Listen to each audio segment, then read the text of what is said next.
samu. Musa zai zamu zaɓa. Mun san da zai rike mu. Musa zai zamu zaɓa. Zai ba mu duka haƙin mu. Musa zai nake so. Domin yana kula mu. Kaɗan majalisar mu. Musa ake ta zance. Musa zai zamu zaɓa. Ta kware a zance. Musa zai zamu zaɓa. PDP zamu zaɓa. Musa.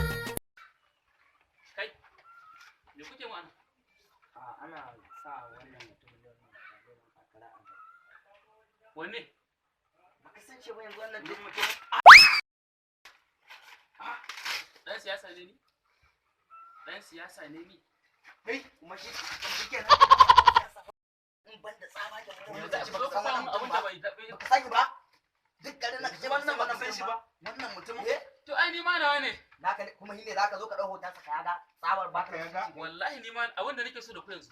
Ku liƙe gidan gaba ɗaya ya zama kaman plastic. Ai, an liƙe Ni ma nawa ne. A ku A liƙe? je ku liƙe gidan gaba Kanka da ɗaya. ba ni nan. A'a, ku ɗau wata A dau wata wannan ka ba an baka. dutse da kyawa. Ku san me kuke yi. Wannan shine zaɓin ku kuma zaɓin talakawan ku. Ku san me kuke a cikin tsarin mulkin ku da kuma zaɓen da za ku yi a 2023. Alhaji Musa Zai ya tanada muku abubuwan alheri a cikin jihohinmu. Wannan shine Kyamar kowa.